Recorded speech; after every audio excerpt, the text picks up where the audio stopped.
What's up, Kimberly? Welcome. Thank you. Yeah. Hey, folks, I've got Kimberly Johnson here, a friend of mine and my wife's.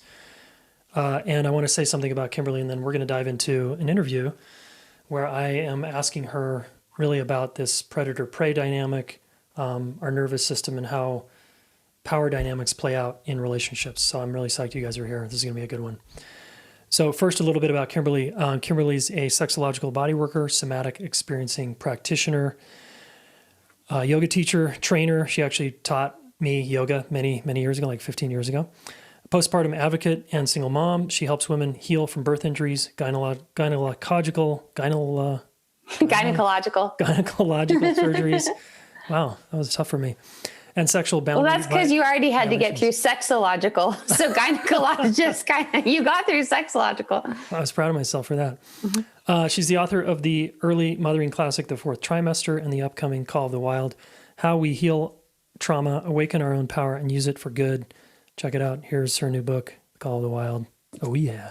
Got it right here in front of me. And she's host of the Sex, Birth, Trauma podcast, which I was recently on. Kimberly, what is up? Good to have you here. Hey, thanks for having me. Yeah. So I want to talk about, there's so much of your new book that I want to talk about, but I want to really get specific around this, the nervous system, the animal living inside of us, and how it plays out person to person, particularly when it comes to power.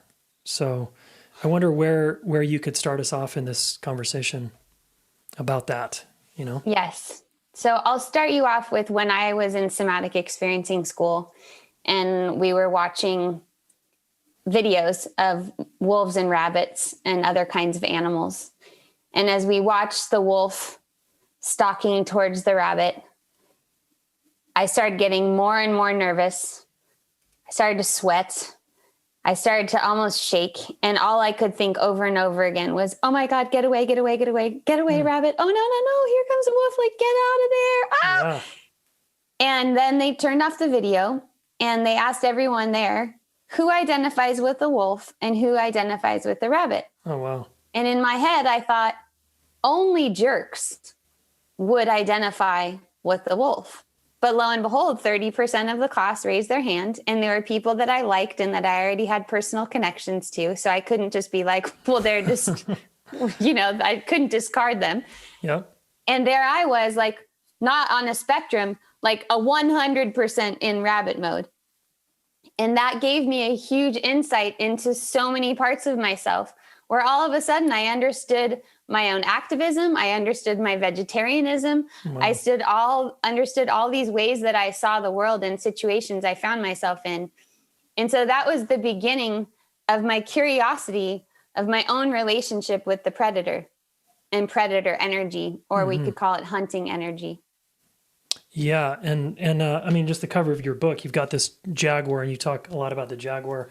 Why the jaguar is this kind of symbol of predator? I'm just curious.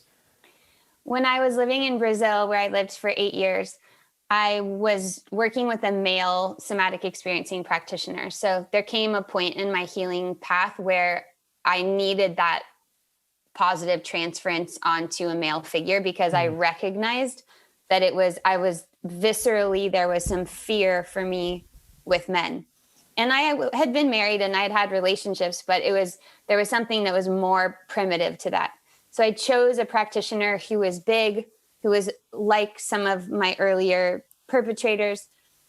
And when I was sitting with him, the jaguar was specifically that one day I went there, I was feeling really sorry for myself. I was having a really hard time parenting, single parenting. I was like lamenting, like I have to be the unconditional love and I have to be the boundaries. And he just looked at me and he said, did you know that I'm from the Amazon? And I was like, no, I mean, who would know? Você sabe que eu sou da Amazônia? You know, I'm from the Amazon. I said, no. And he said, you're a jaguar. And I just like looked at him and he goes, look at you. You're golden and look at your spots, the freckles. And he said, it's the females that teach the jaguars to hunt. Wow.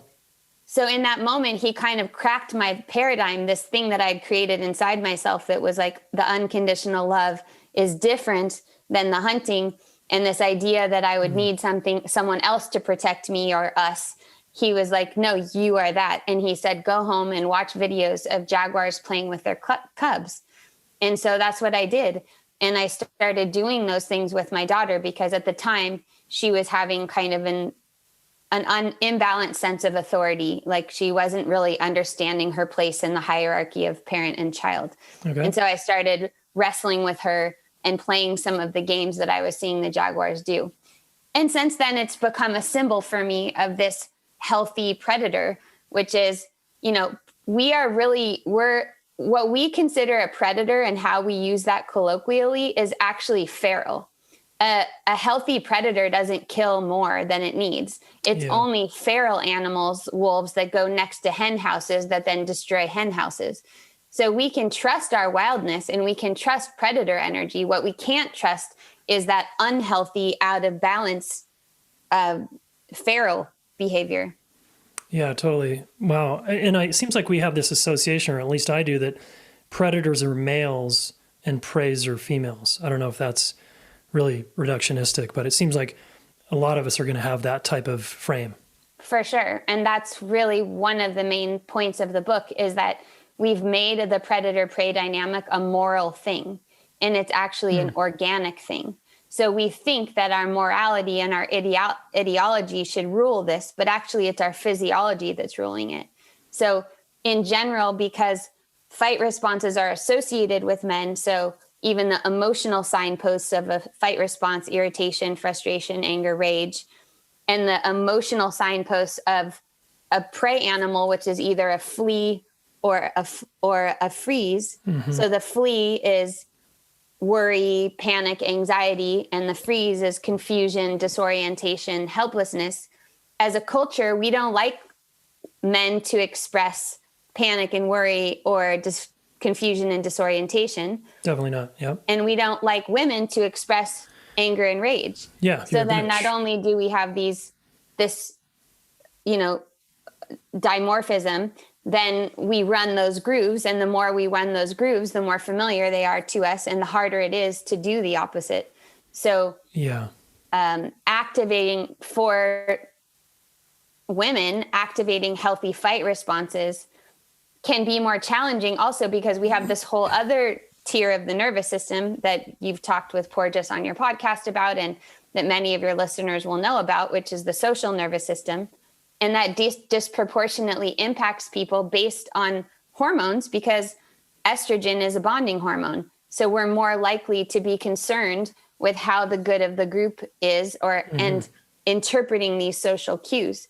So in both directions, the quote unquote solution or the healing strategy is to come into healthy fight responses. Wow. That's so cool. I'm hearing that really the physiological layer here. Not only are we up against the sort of animal in us, but there's all this social conditioning on top of that around how we're supposed to be as whatever we are on the gender spectrum, right?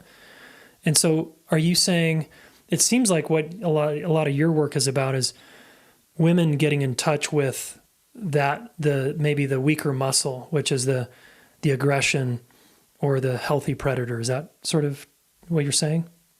Yeah. It's interesting also to hear it through your voice and your words, because when I hear you say, get in touch with your animal, it's almost like when I hear that from you in a female body, that perks me up in a way that's like, oh, that's a little scary, because you getting in touch with your animal and me getting in touch with my animal could mean very different things.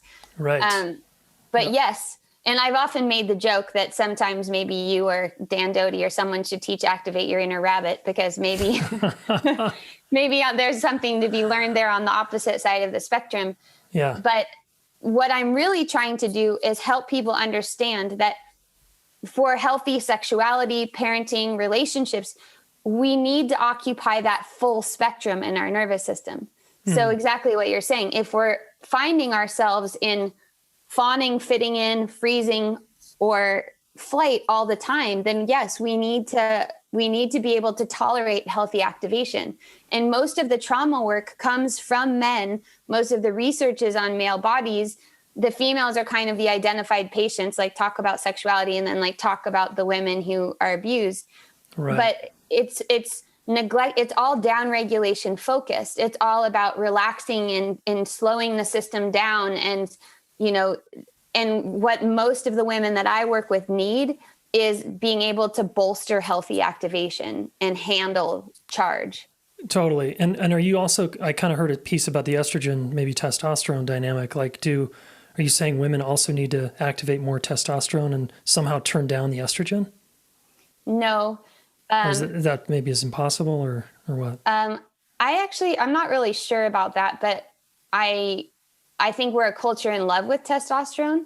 I think we're seeing that all over the place, that we just prefer testosterone to estrogen.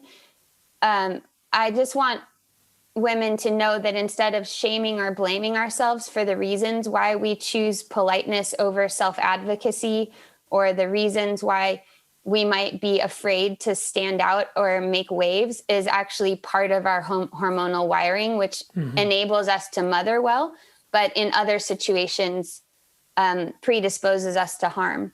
So I'm not talking about activating more testosterone, and I have no idea if that's possible. It probably is. I don't think we know anything about the endocrine system in Western medicine, but activating a healthy fight response is really more about the willingness to tolerate the possibility of conflict, which is, what all of your work is about. How can we stand in conflict and believe that we could maintain a connection even in disagreement or charge, right? And how we can handle someone else's charge without having to leave a discussion or without having to lash out and blame, but we widen our capacity to stay with, because what we know from polyvagal theory is that connection is survival. So we've always thought, survival is competition, but now we know that belonging and connection, not just from a woo-woo spiritual perspective, but from a physiological perspective, is imperative for our good health. So just knowing that is helpful for locating ourselves and where we're at in our responses and sort of capacity or stamina for charge. Will you say something about the healthy predator on the female side for a minute? Because I still imagine listeners getting stuck here, that because we have so much baggage here around predator is bad somehow. Like that's just equates to like harm, bad, terrible. So healthy predator, it's like, no, is there such a thing?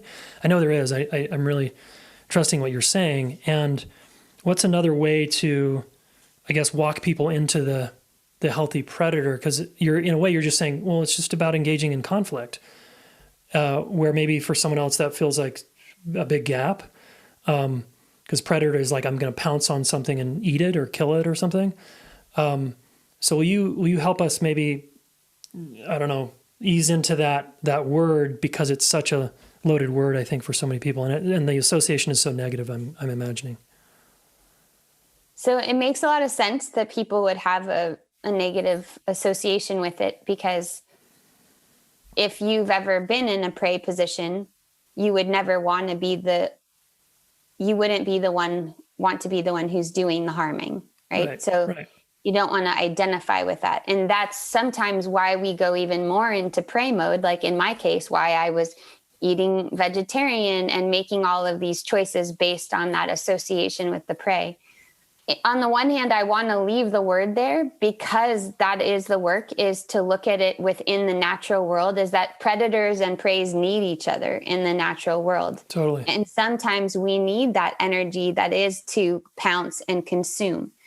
But we're human animals, so we're doing that within the realm of the social nervous system, which is healthy consent, right? And like, if we're talking about sexuality, that's constructed in a place where there's agreement. Or if we're talking about parenting or children are doing these games all the time. They're playing hide and seek. What is that but a predator and prey game? One person's going after it and the other person is hiding, and it's built in. We have these inbuilt ways of doing it.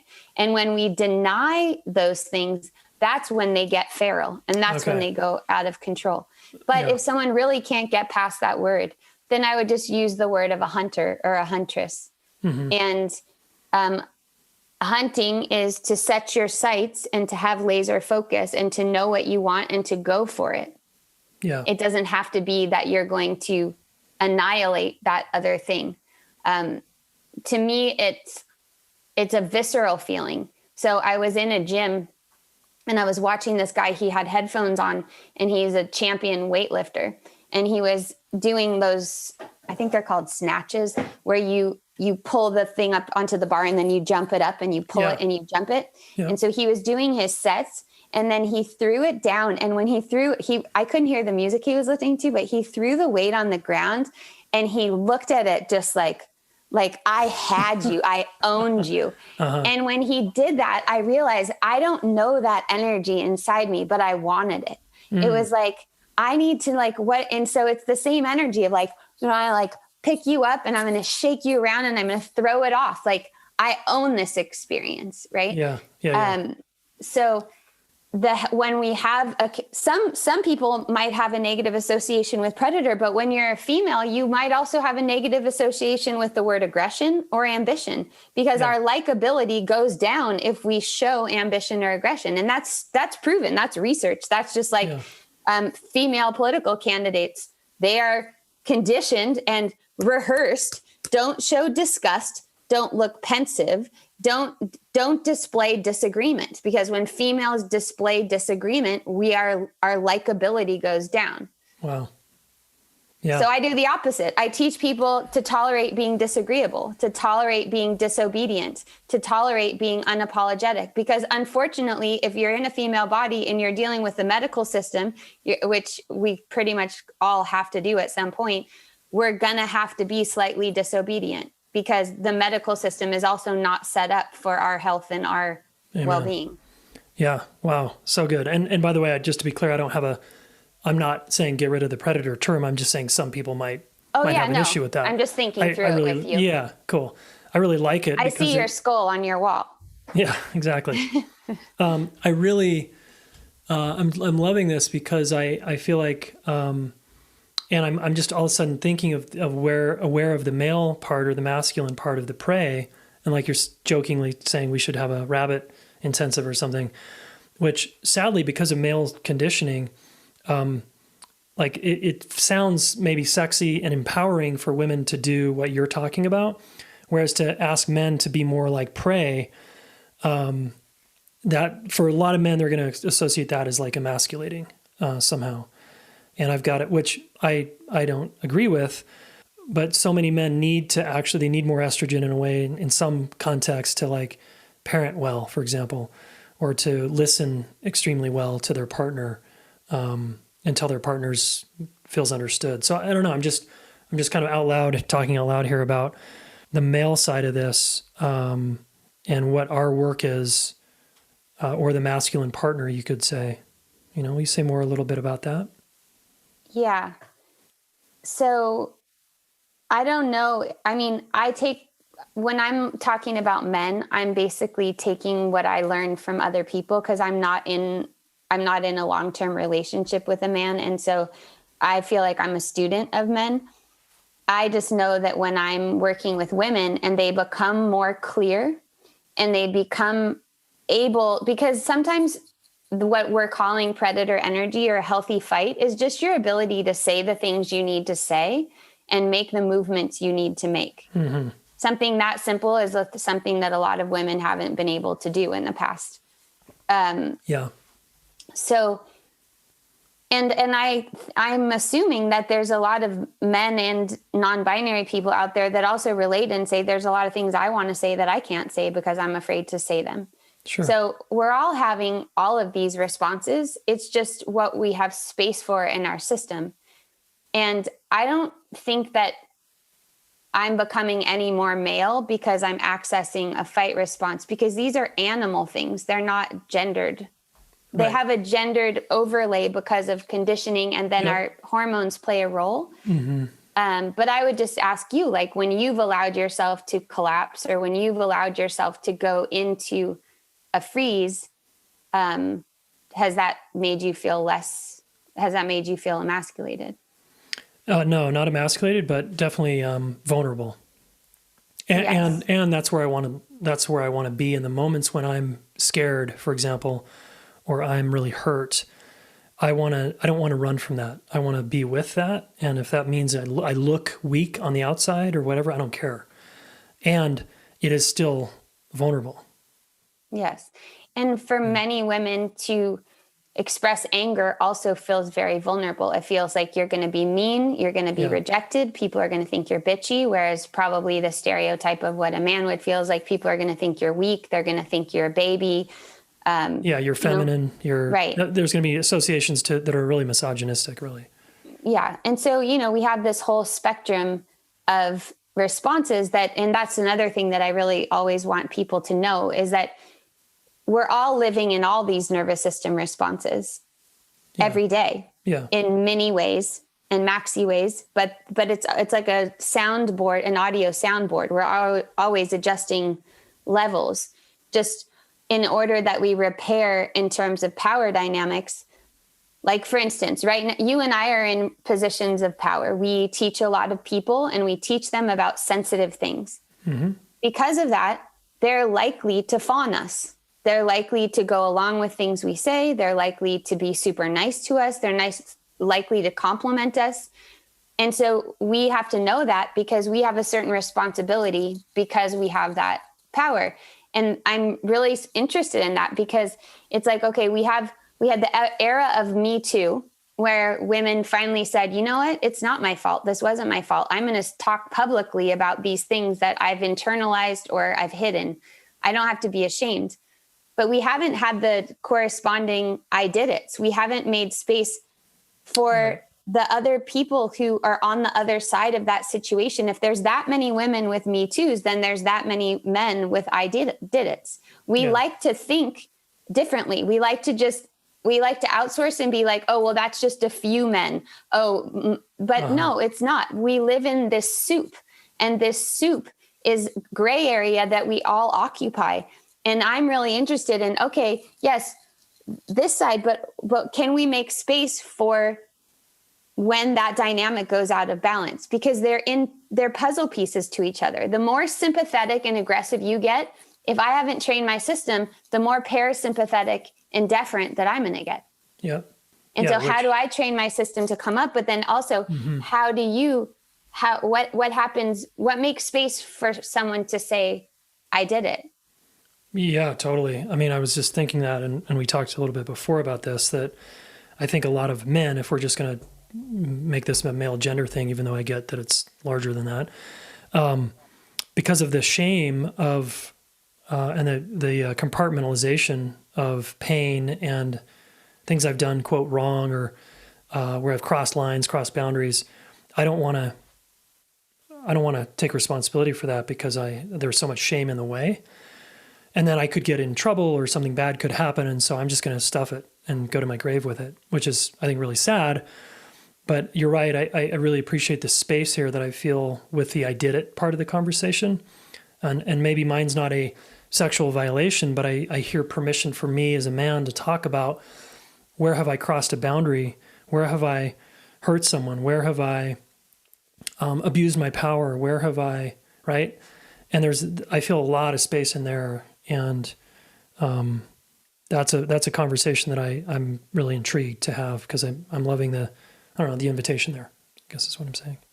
When I've been, my book's coming out in a week. And so I've been doing a fair amount of podcasts and talking about this. And there was one podcast that wanted to have me on, and it's called Confessions. But the theme of the podcast is to talk about something that, like, when you were at your worst. And so I started thinking about, when have I been at my worst? And other than being like an aggressive older sister to my sister, so like I hit my sister when I was like 7, and I mean, she also kicked a phone in my face and chipped my front tooth and stuff. But like I was meaner to her than I wish, looking back, that I was. But other than that, all of my worsts were places where I was in a freeze or a flight response, where I was disempowered and I didn't have a voice and I didn't use it. But they didn't want me on the podcast because that's not culpable. So interesting. They wanted something where you're at your worst because it was, quote unquote, your fault. But the thing is it's happening relationally. And so I want to challenge that and say it's dangerous for me to not have my self-protective capacities available to me. It's dangerous for me. Right. If not impossible, right? So just because we've made these associations, like, well, prey is usually women and prey is good, so women are good, and predators are usually men and predators are bad, so men are bad. It's just polarized this whole conversation to like, no, and even if you're not straight or even if you don't identify, we do live in a world where there's these dynamics happening all the time. Yeah. And how do we help each other? You know, you have an almost teenager. I have a teenager. It's like, how do we help them understand their own systems and understand how to communicate? Because if we're having sex education that's, you know, completely reproductively oriented, that doesn't include pleasure, that's confusing because now there's all of these other, you know, new ways of teaching it. And at the same time, we're in a pandemic, so the kids aren't even around each other. They're not even hugging their friends, or actually, you know, separated from care. We have a lot of work to do to humanize how we interact with each other. And I always say the statistic, and it's totally made up, but I really believe that like it's 5 to 10% of people that are like sociopathic or pathological or whatever, but the rest of the 90% are like really doing our best. And sometimes it's pathetically inadequate, but most people do care and most people are trying to do the right thing. Mm-hmm. And we just are coming to it with all this tangled web of associations and desire and attachment and care and companionship and lust and arousal. And we just are trying to work it out together. And now we've even moved farther away from structures that used to be in place. So that's like, there's room for all this new ways of relating, but there's not really structures for it. Mm-hmm. So when we know our physiology and we can communicate from that, it gives us a lot of space. And I really, you know, most of my teachers in at least somatic experiencing and sexological bodywork were all men, but they were sometimes talking about the female experience. I don't want to live in a matriarchy or a patriarchy. I want to live in a place where everyone is valued. All bodies are valued. Amen. And we are animals. So we have these nervous systems that are conditioned in certain ways. And we have so much more power available to us than we think that we do, no matter who we are. Yeah, amen. Hey there, quick interruption. Have you signed up for the Accepted and Connected Conflict Virtual Workshop yet? If not, you're missing out, guys. Last chance to get the early bird deal. Go to relationshipschool.com/connected. Here's what Jessica had to say about her experience. For as long as I can remember, I've had one skill for dealing with conflict, and I'm really, really good at it. You might call it my superpower, and that's avoidance. So I will go to great lengths, metaphorical bombs could be going off, and I'm just gonna look and avoid it. And I've just come to a point in my life where I feel like maybe that's not the best way, and some other tools might be helpful. Like, I knew about the relationship school, but it didn't really seem like for me at this point, because I was thinking it was more about relationships and not so much about yourself. The conflict one sounded more like my alley, and so I wanted to try to learn some skills towards that. Most of my life I've been a pretty shut down person. Like, I'm the tough person, I'm really tough, I can do this by myself. I have friends, but I don't really make strong connections. It's hard for me to open up unless it's like someone I'm really close to. Or even just identifying that I have feelings has been really difficult for me. And I feel like coming here today, like, I don't even speak in big groups. Like, that's how fearful I can be. And I felt right away like this is an okay place to do that. Everybody's here for their own things, but we're all here together. And just seeing other people be brave and share, and then like I actually felt like I could speak up and share, which is totally foreign to me, but it feels really good, and I feel less like isolated. I would definitely recommend it to other people. I think sometimes, even if you think everything's okay, you don't really realize what you're missing until you get a picture of something else and you're like, oh wow, I didn't even know that I did this, or that this other option was out there. And sometimes you just think that maybe you don't belong, or like, I'm not a touchy-feely person, so this isn't for me. But it's not like that. It's for everybody who wants to learn more about themselves and learn how to relate to other people better. And I just really appreciate that. Wow. Yeah, Jessica had a great experience and went on to study here at the relationship school. And she's right. It's a lot about your own work, guys. That's what gives you a great relationship, is doing consistent work on yourself. So come play with us, relationshipschool.com/connected to get the early bird deal. And we'll see you there. Back to the podcast. There's a lot I want to comment on some of your comments there. One is the sensitivity of this, what I call the scared animal, I think what you call the animal body, and really how to work with that. The other thing I wanted to say was having a daughter also, you can better believe that I want my daughter to be in touch with her predator, right? Or her aggression or her bitch or whatever you want to call it. Absolutely. So this is why, again, I'm valuing this conversation so much. And with this kind of scared animal piece, I know that I'm with you, and the greatest harm I've caused in my life have been when that animal was kind of in the driver's seat and my frontal cortex was more offline. And I was in a kind of a reactive place, and I was also disconnected from here.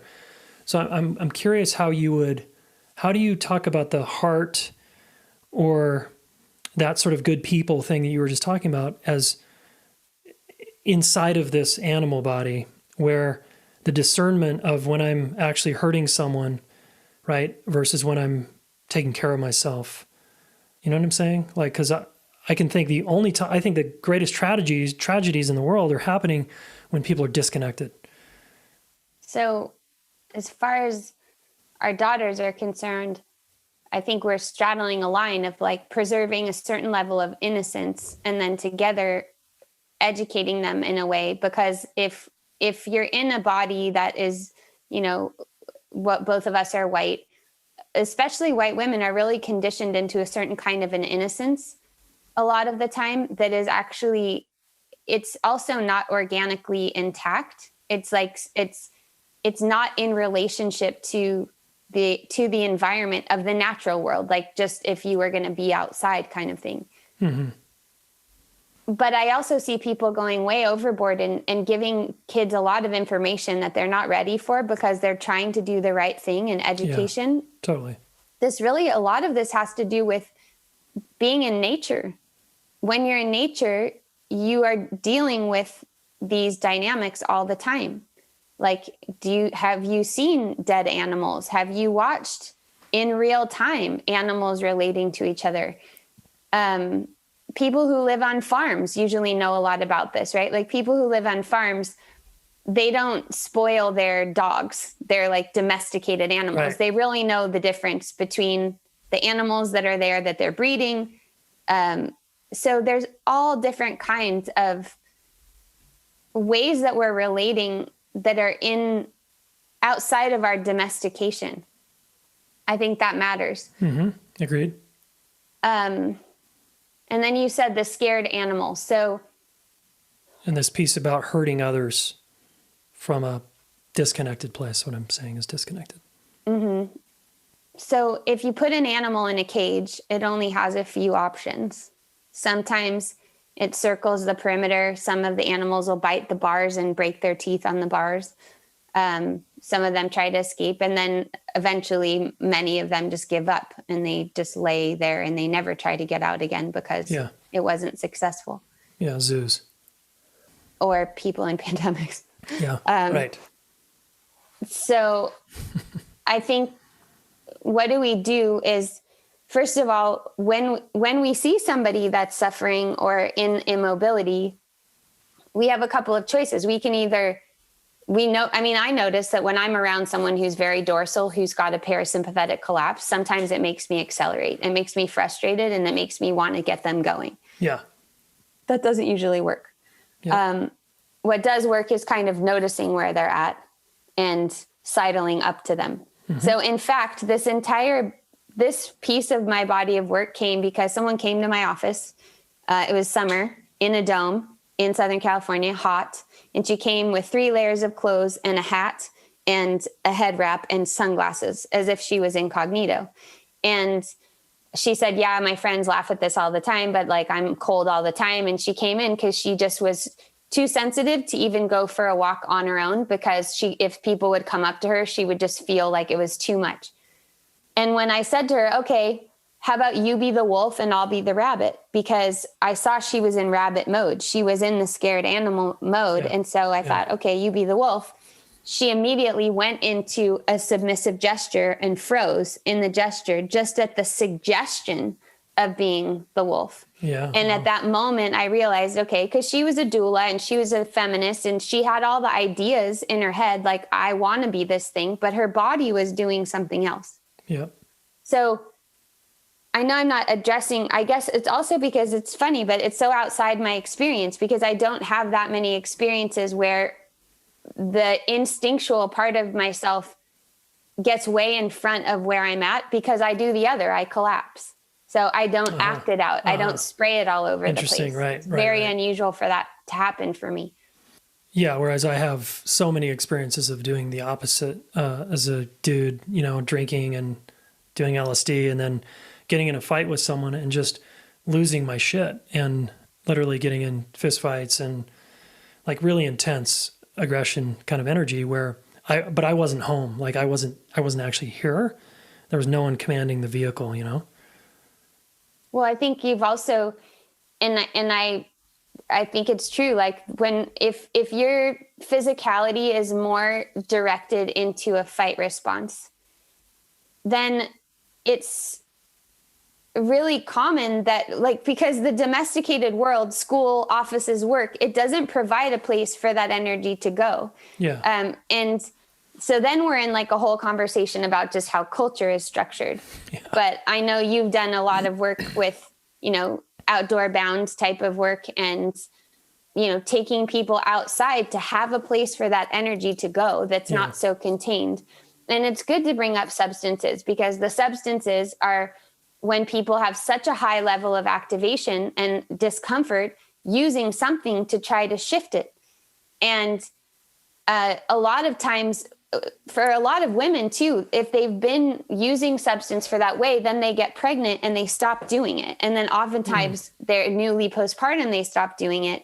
And then the relationship dynamic changes. Because if you've been trying to soften some things doing that, and then one person's using and the other person isn't, the divide starts getting bigger and bigger, and those habitual responses start to come to the surface. Yeah. So if you've needed that lubrication to try not to do something, now you just have to deal with the system level activation and triggers that you have. That you don't have any tools to deal with, right? Yeah.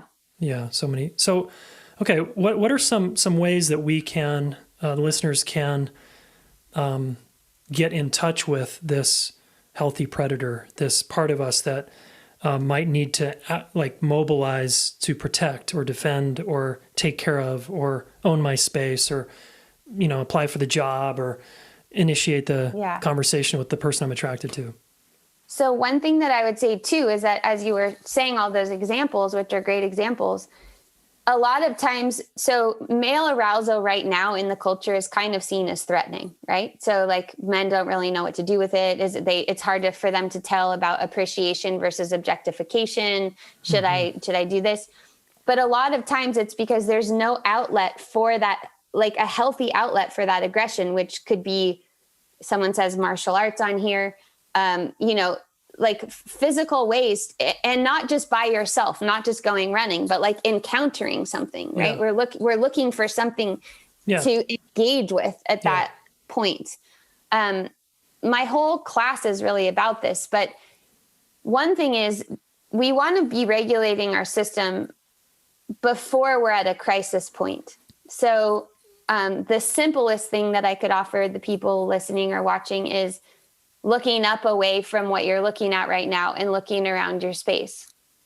And so that seems very basic and it is pretty elemental, but most of us are spending tons of time with a narrow focus with our eyes on phones or screens and in a very narrow place. And we need to have wide open horizon level attention, because that's what tells our system that we're safe. So we're having these reactions when we don't feel safe. We feel a confinement. Threat. Yeah. Yeah. So when you look up and out and you toggle between open awareness and internal focus, you start to establish a sense of organic rhythmicity, and then you're less likely to get bumped up so high on those threat scales. Okay, cool. So I can change my setting, my environment a little bit is what you're saying, right? That makes sense. And your awareness of it is really the thing. Like, because I feel like that's one thing that's missing from a lot of trauma work too, is proprioception. So there's so much focus on interoception and on like, what are you noticing inside yourself? And then that puts a lot of people in alarm just asking them that. But like wherever anyone is right now, can you feel the back of your own head? Can you feel the back of your shoulders? Can you feel the back of your waist? And do you know how far it is from the back of your body to the thing that's behind you, whether that's a wall or your car seat, or in my case, I'm in my kitchen. So you're located, you know, like an animal knows where it is in space. In space, yeah. We don't oftentimes know where we are in space. We don't even know the size of ourselves, but let alone what's around us. Right on. So it's very primary and important. And that's what tells us if something's coming up behind us, we just know we would have an instinct. That makes it so that we're not walking around the world in hypervigilance, turning our fight or flight outward and with moral outrage, indignation, or searching for threats all the time. Right. Because we know we could protect ourselves if we need to. So we don't have to have that mechanism on. Interesting. So yep. I think self-location and orienting ourselves in space are very simple, but also very important. Oh, I love it. What's another, like, is there a vocal practice or a pushing practice with another person or something that I could also do to get in touch with this part of myself?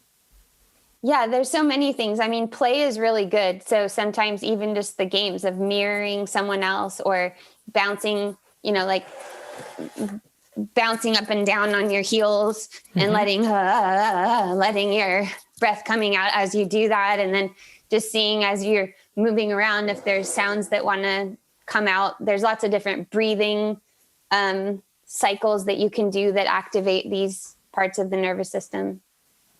Amazing. I know for me, I think we talked about this on when you interviewed me a while back, how important it was for me to be outside in nature and also like be with men and also yell. That was actually huge for me, and access this sort of wild man in me. Yeah, and like go to those extremes in safe places. Safe places, exactly. And go into an extreme of, you know, a total fetal position in the dark cocoon sometimes. To feel that, or some people even get buried in dirt, you know, like just like how belly down to the earth, like how still can we get?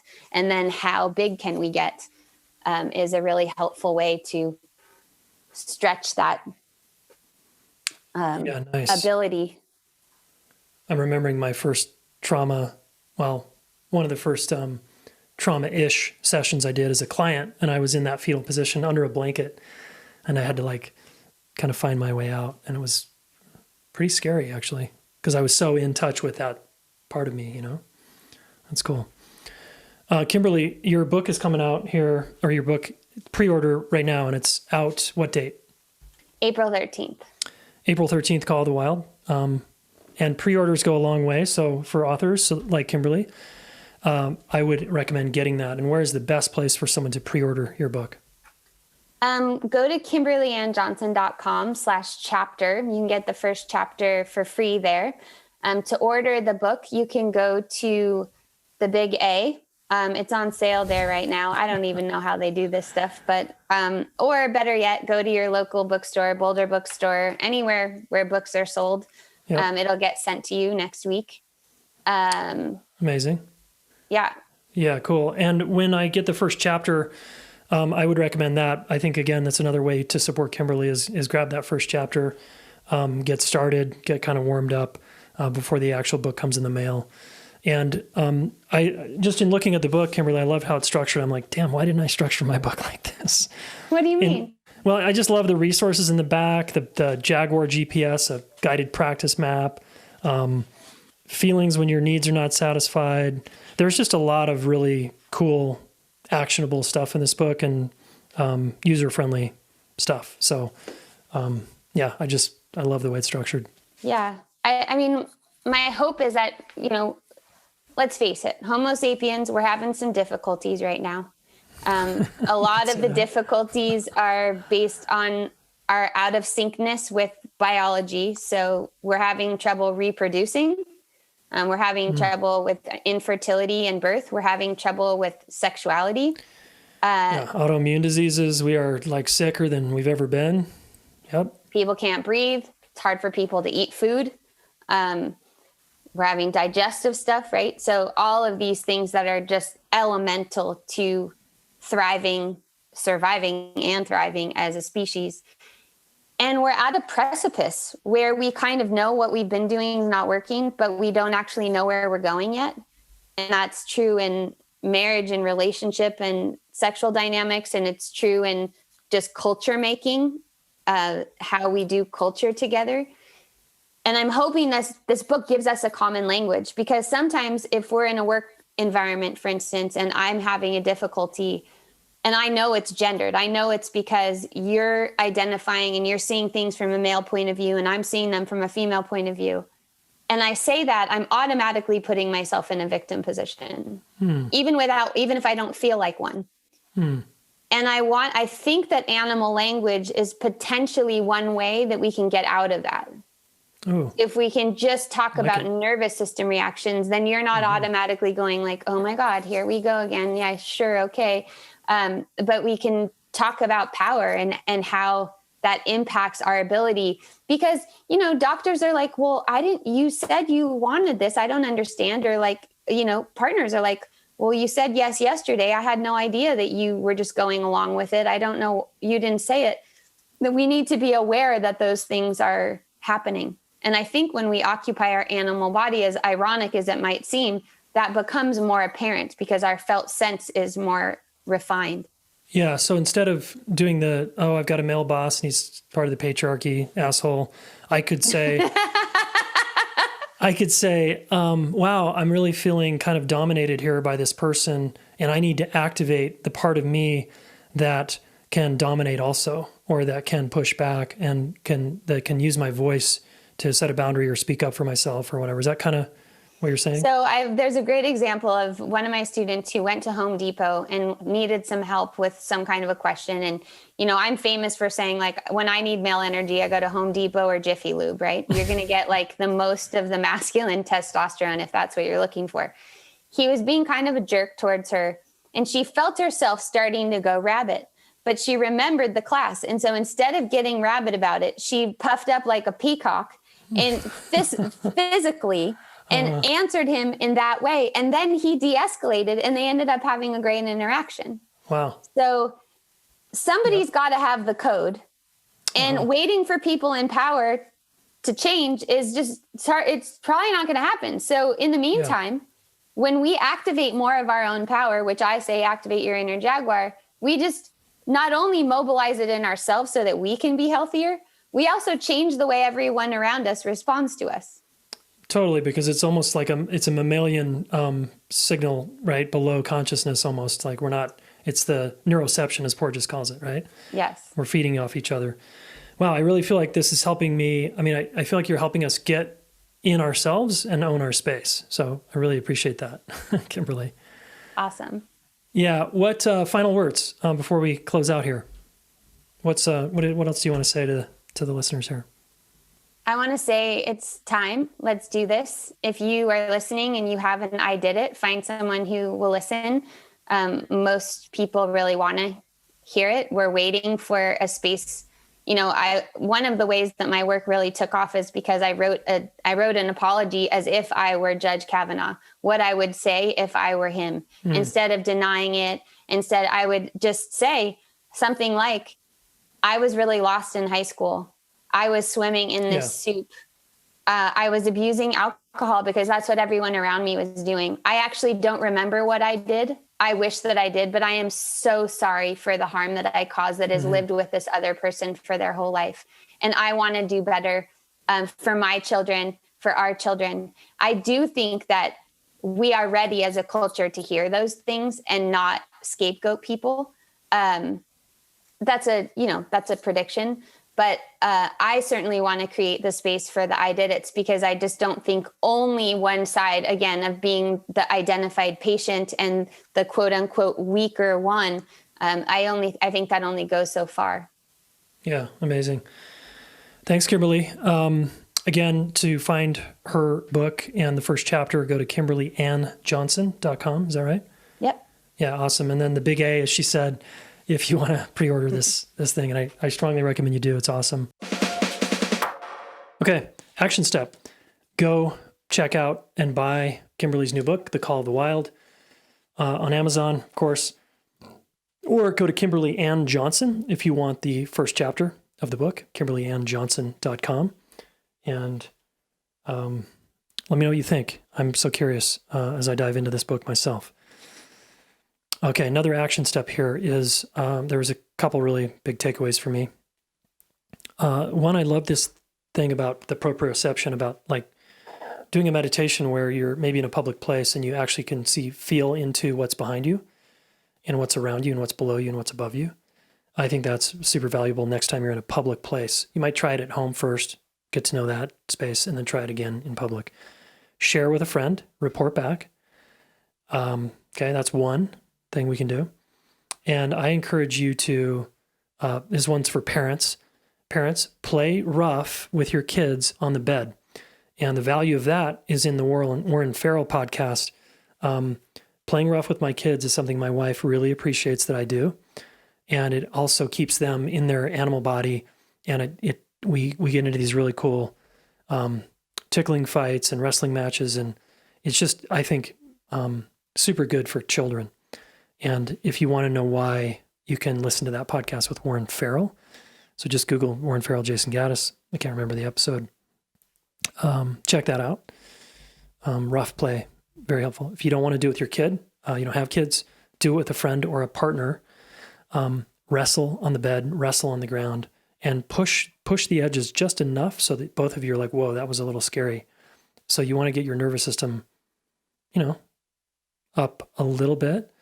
And set some context beforehand. Hey, I want to play safely with you, but I want to play rough, safe rough.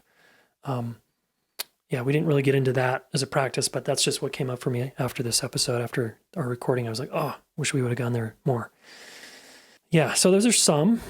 She's got tons of exercises in the book, so check that out too, okay? And as always, make sure you come to one of our live trainings. It's usually a webinar, me teaching something. Right now, the theme is conflict. Relationshipschool.com/training if you want to come dig in, okay? All right, I look forward to hearing from you in social media on how this was for you. Okay, take care. Hey, thanks so much for listening. Please subscribe to this YouTube channel. Share one of these videos with a friend. We want to help the planet get their act together around relationships, and you are one of them, so thank you.